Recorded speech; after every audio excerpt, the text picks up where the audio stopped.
Hola youtuberos, el día de hoy les hablaré sobre las curiosidades de Blade Runner, estrenada en el año 1982, escrita por Hampton Fachet y David Peoples, dirigida por Ridley Scott y protagonizada por Harrison Ford, Sean Young, Rutger Hauer, Daryl Hannah, Brion James, Joanna Cassidy, Emmett Walsh, Joey Turkel y Edward James Olmos, y es considerada como una de las mejores películas de ciencia ficción y acción y actualmente cuenta con una exitosa secuela, Blade Runner 2049. Mi nombre es John y sean bienvenidos a Sin Espectadores, así que ¡comencemos!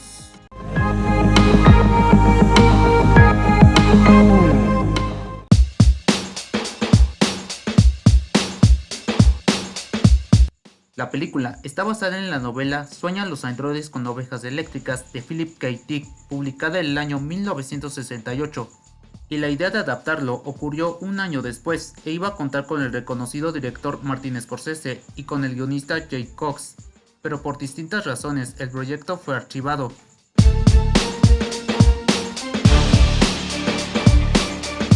En 1974, el productor Hep Jeff y su hijo Robert presentaron un primer borrador del guión, sin embargo fue rechazado por Deep ya que le consideraba demasiado horrible. 3 años después, el guionista Hampton Fachet escribió otro borrador basándose en la novela y se la presentó al productor Michael Daly, quien se interesó principalmente por la idea del romance entre Deckard y Rachel.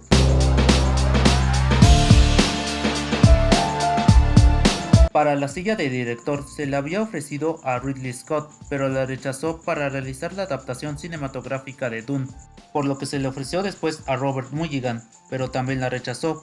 Pero finalmente, Scott fue confirmado como el director oficial tras abandonar la preproducción de Dune por la demora que tenía su desarrollo. Pero 2 años más tarde, dicha película se estrenaría bajo la dirección de David Lynch.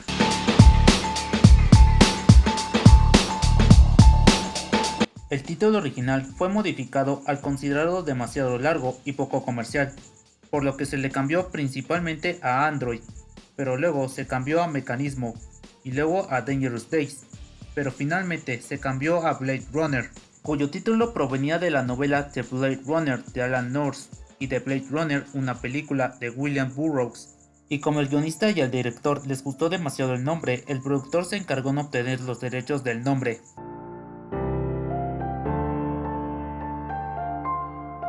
Para el papel de Rick Deckard, el guionista Hampton Fachet tenía en mente a Robert Mitchum mientras desarrollaba el guión. A Dustin Hoffman se le ofreció el papel, pero finalmente se alejó del proyecto por diferencias creativas. Reconocidos actores fueron considerados para el papel, entre ellos Gene Hackman, Sean Connery, Jack Nicholson, Paul Newman, Clint Eastwood, Tommy Lee Jones, Arnold Schwarzenegger, Al Pacino y Burt Reynolds. Pero finalmente Harrison Ford fue el elegido para interpretar al personaje tras los éxitos de Star Wars Episodio 4 y 5 e Indiana Jones y los Cazadores del Arca Perdida. Para el papel de Roy Batty, el director eligió a Rutger Hauer por sugerencia de la productora Katherine Heiber, únicamente por haberlo visto en las películas que dirigió Paul Verhoeven. Para el papel de Rachel, el guionista escribió el papel pensando en la actriz Barbara Hershey. Nina Axelrod audicionó para el papel, pero finalmente Sean Young se quedó con el rol, que curiosamente anteriormente había audicionado para el papel de Marion en la primera película de Indiana Jones, que terminó siendo para Karen Allen. Para el papel de Prince Stratton, la actriz Stacey Nagin audicionó para el papel, pero terminó siendo para Daryl Hannah. Pero curiosamente, Stacey obtuvo el papel de la replicante Mary. Sin embargo, todas sus escenas serían eliminadas de la versión final de la película. También se le ofreció el papel a la cantante Debbie Harry, sin embargo su discográfica la obligó que rechazara la oferta.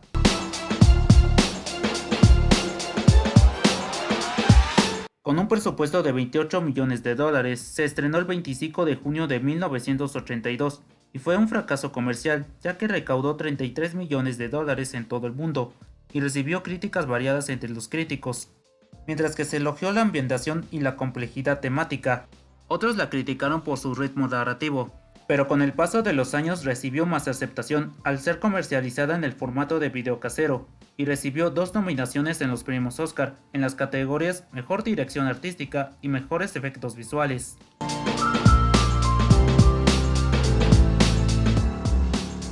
Poco antes de que comenzara el rodaje, el director Ridley Scott contrató al guionista David Peoples para que modificara algunas partes del guión, ya que Scott no estaba conforme con lo que Pratchett había escrito, y decidió apartarlo del proyecto.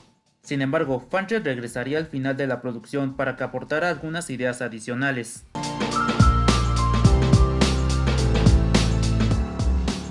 Las filmaciones comenzaron en marzo de 1981 y se tenía planeado que durara durante 4 meses, pero no fue tarea sencilla debido a la alta humedad y presencia de humo que se presentaba ahí.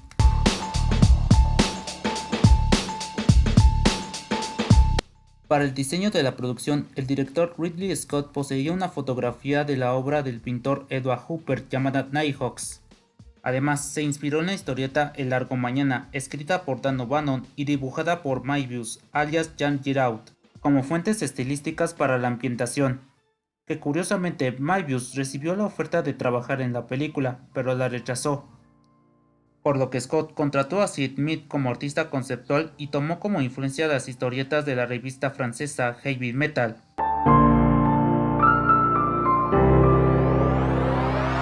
Los especialistas Lawrence G. Poole, David Snyder y Linda De Sena encabezaron el departamento artístico e hicieron realidad los bocetos de Scott y Mead.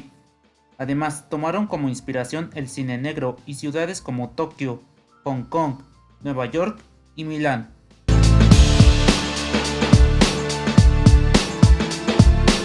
Originalmente, el director Ridley Scott quería que Deckard usara un sombrero de copa alta, al igual que las películas del cine negro, pero se descartó esa idea debido a que Harrison acababa de grabar Los Cazadores del Arca Perdida, ya que su personaje usaba un sombrero de ese tipo.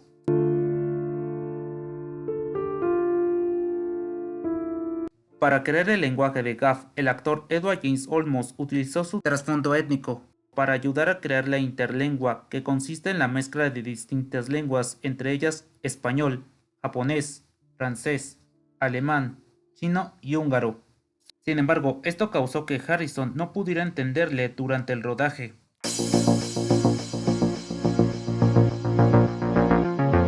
El túnel que atraviesa Deckard es el mismo que se usaría años más tarde en películas como Rocky IV, Terminator, El Demoledor, Double Dragon, entre otras.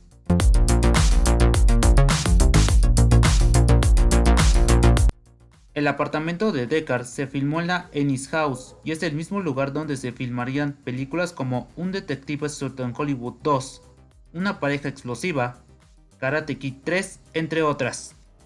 Y para otras escenas se crearon diferentes sets para que pareciera una cueva, y contó con baldosas realizadas con moldes de la Ennis House.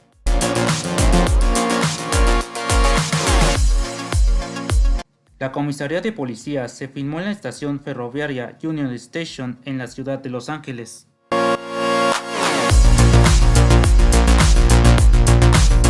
El interior de la oficina de Tyrell se basó en la arquitectura egipcia, mientras que el dormitorio del magnate, según Lawrence G. Poole, fue ornamentada para que pareciera el dormitorio del Papa con decoración eléctrica.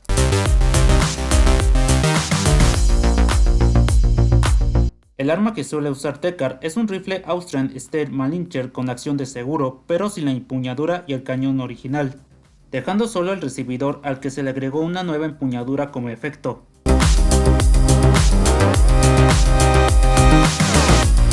El apartamento de Sebastian se filmó en el edificio Bradbury Building en Los Ángeles.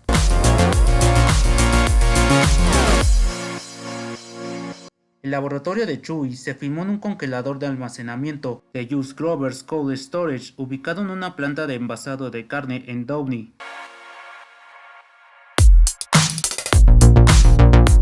La famosa escena del unicornio se filmó en el parque Black Park, muy cerca de los estudios Shepperton en Londres, donde se realizaba la postproducción de la película.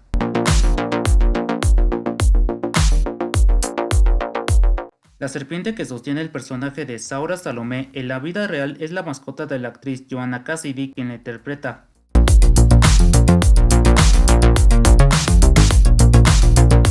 Originalmente, el director Ridley Scott quería que Saura Salomé realizara un baile erótico en la que ella y su serpiente se fusionaran, pero se descartó debido a que el presupuesto no alcanzaba para realizar los efectos especiales.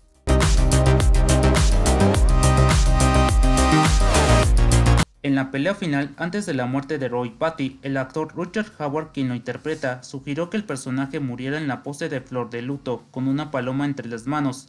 Además, los últimos diálogos que menciona antes de morir fueron improvisadas por el propio actor. I've seen you people wouldn't believe. Attack ships on fire offshore Orion. I watched sea beams glitter in the dark in 10 hours a game.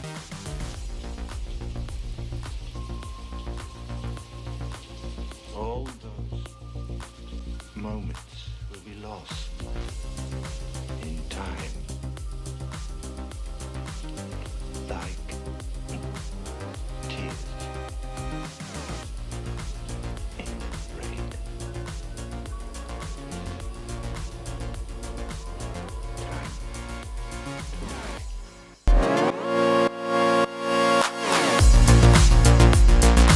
En la escena final de la versión de los cines, en la que Deckard y Rachel huyen en un speeder a plena luz del día, se filmaron en el lago del Oso Blanco en el estado de California. Además, se filmaron varias tomas en helicóptero para acompañar la escena, pero fueron descartadas por la excesiva presencia de niebla y nieve. Sin embargo, se añadieron planos aéreos montañosos filmados en el Parque Nacional de los Glaciares en Montana para la película El Resplandor de Stanley Kubrick, por lo que Ridley Scott se comunicó con Kubrick para usar las tomas aéreas que había filmado. Kubrick aceptó a cambio de que no usara imágenes que hubiesen aparecido en la película del Resplandor.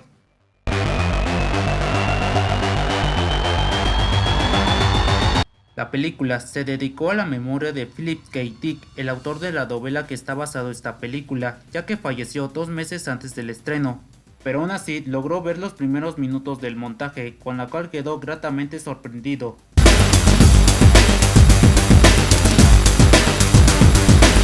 La banda sonora fue compuesta por Vangelis, quien anteriormente realizó este trabajo en la película Carrozas de Fuego, con la cual ganó un premio Oscar. Realizó una mezcla de música orquestal y oscura junto a sintetizadores, para construir el paisaje sonoro del retrofuturo Noir que Scott imaginó en Los Ángeles de 2019, el año en que está ambientada la película. A pesar de que fue elogiada y que Polydor Records te prometió un álbum al final de los créditos, el lanzamiento del disco se retrasó por más de una década. Y según la productora Catherine Haber, se debió a los desencuentros entre Vangelis y Ridley Scott. En 1989 se publicaron algunos temas originales de la película en el recopilatorio Thames. En 2007 obtuvo lugar el segundo lanzamiento oficial de la banda sonora original, con 3 discos CD bajo el título Blade Runner Trilogy 25 aniversario. El primer disco contiene la banda sonora del CD pirata de 1994. El segundo contiene temas inéditos de la película y el tercero música compuesta por Vangelis e inspirada en el film.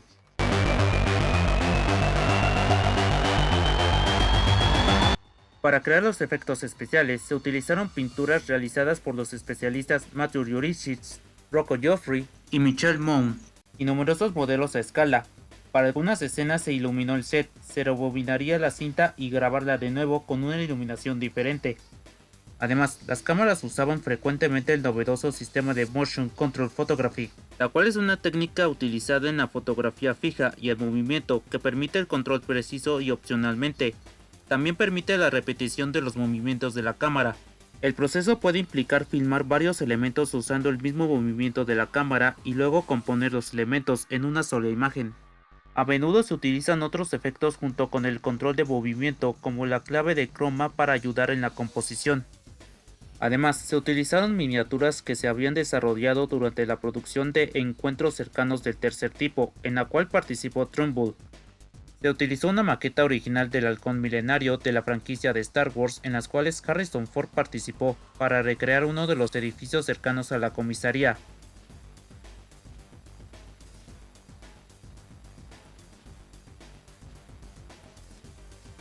Tom Creighton diseñaría las pirámides de la corporación T-Rail bajo las indicaciones de Trumbull y Scott, inspirándose en la arquitectura maya y egipcia, así como en las figuras mesopotámicas, y se realizó el modelo a escala de una de las pirámides, siendo duplicadas con técnicas fotográficas. También diseñó el complejo petroquímico bautizado como el Hades por el equipo de efectos especiales. Además, se utilizó latón fotograbado con siluetas de las refinerías de Torrance elaboradas por Mike Stenson para crear la sensación de profundidad de la misma.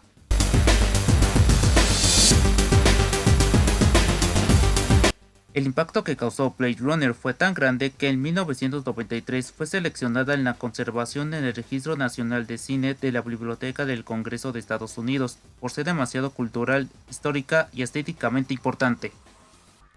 Además, la atmósfera oscura y el estilo cyberpunk de la película fue la gran inspiración de exitosas franquicias como Terminator, Robocop, Batman, El Juez Dredd, El Vengador del Futuro, Pecados Capitales, El Quinto Elemento, Sentencia Previa, Matrix, entre otras, que incluso influyó series de televisión y animes como Batman del Futuro, Total Recall 2070, Dark Angel, Battlestar Galactica, Westworld, Akira, Ghost in the Shell, etc. Y fue la fuente de inspiración de Christopher Nolan para la trilogía del Caballero de la Noche. Y el mundo de los videojuegos no hacía falta, ya que inspiró los videojuegos como Snatched, Flashback, Syndicate, System Shock, The Nomad Soul, Perfect Dark, Cyberpunk 2077, Observer, Deus Ex, e incluso el tema final de la película es homenajeado al nivel Scrap Brain Zone del videojuego Sonic el Erizo de 1991. Igualmente, la moda, decoración y arquitectura influyó demasiado, como la vestimenta y peinados de Rachel, el corte de cabello de Deckard, el maquillaje de Princess Stratton y el chubaresco de Sora, y así como inspiró en los diseños de modistas como Jean-Paul Gaultier, John Galliano, Paco Rabanne y Alexander McQueen. Con la arquitectura afectó demasiado el diseño de discotecas y locales nocturnos, y muchos arquitectos se empezaron a diseñar edificios similares a las de la película, empleando elementos barroscos pertenecientes a antiguas épocas, usando tuberías y conductos para rodear fachadas e implementando mayor integración publicitaria en las grandes edificaciones. Además, los logos como Coca-Cola, Atari, Pulsinart, TDK, Bulova, Tsingtao, Bell y otras compañías que se ven en la película eran líderes de sus propios mercados, y tras el estreno del film experimentaron contratiempos económicos a la que muchos definieron como la maldición de Blade Runner, y ejemplos como Coca-Cola, Pulsinart y la cerveza Tsingtao tuvieron más éxito después del estreno.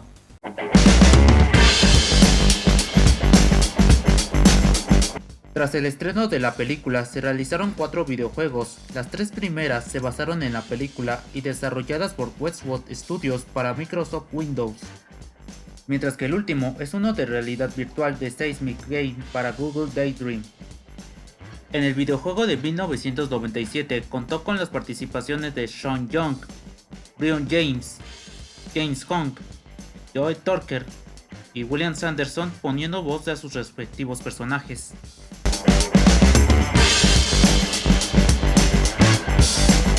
Actualmente la película cuenta con 5 documentales. El primero, Blade Runner Conversion Reel, que fue filmada por Moffat Cotman y Jeffrey P. Walker y se realizó durante la producción de la película. El segundo, Haunted Age of Blade Runner, que fue dirigida por Andrew Abboud, en la cual habla de los detalles y problemas que se vivieron durante la producción. El tercero, Future Shocks de 2003, la cual contiene entrevistas con Pat Jurkitt, Sid Mead y con algunos actores como Young, Olmos, Walsh, Cassidy y Sanderson. El cuarto, Dangerous Days Making Blade Runner, el cual habla del motivo del lanzamiento del Final Cut y cuenta con testimonios de cineastas como Frank Darabont y Guillermo del Toro, y cuenta con 80 entrevistas incluyendo amplias conversaciones entre todo el cast. Y el último, All Our Variants Futures from Warframe The Final Cut, el cual habla de los detalles de la realización del Final Cut.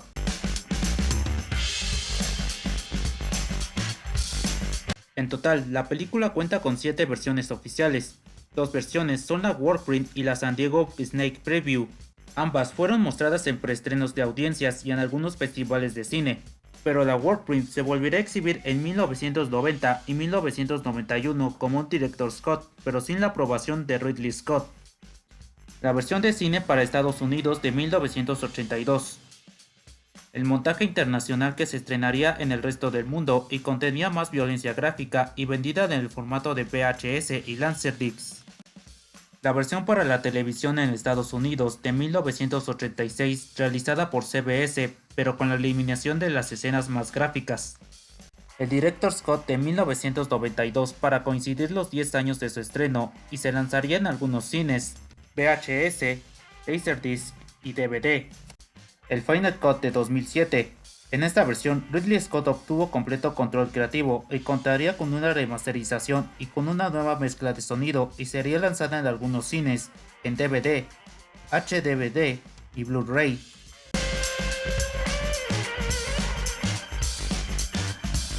A pesar de que Rick Deckard es uno de los personajes más recordados de Harrison Ford, solo por detrás de Han Solo e Indiana Jones, en esta ocasión Harrison no estaba conforme con su trabajo ya que tuvo demasiados roces con Ridley Scott. Además, Ford lo consideraba un dictador ya que imponía parte de sus costumbres británicas a pesar de ser una producción estadounidense. Y al igual que gran parte del elenco, no estaba conforme con la forma de dirigir de Ridley Scott. Y de hecho, Scott comentó en una entrevista que preferiría trabajar con británicos en vez de americanos. Y para dejar en claro, varios miembros de la producción vestían con unas camisetas que decían "Sí jefe, my ass". Y para responderles de una forma graciosa, Scott le respondió con otra camiseta en la que ponía "La xenofobia apesta", y lo hizo para romper el hielo. Si el video les gustó, no olviden darle like, suscríbanse si son nuevos en el canal, compartan el video con sus amigos y síganme en mis redes sociales que se las dejo en la descripción. Mi nombre es John y nos vemos pronto.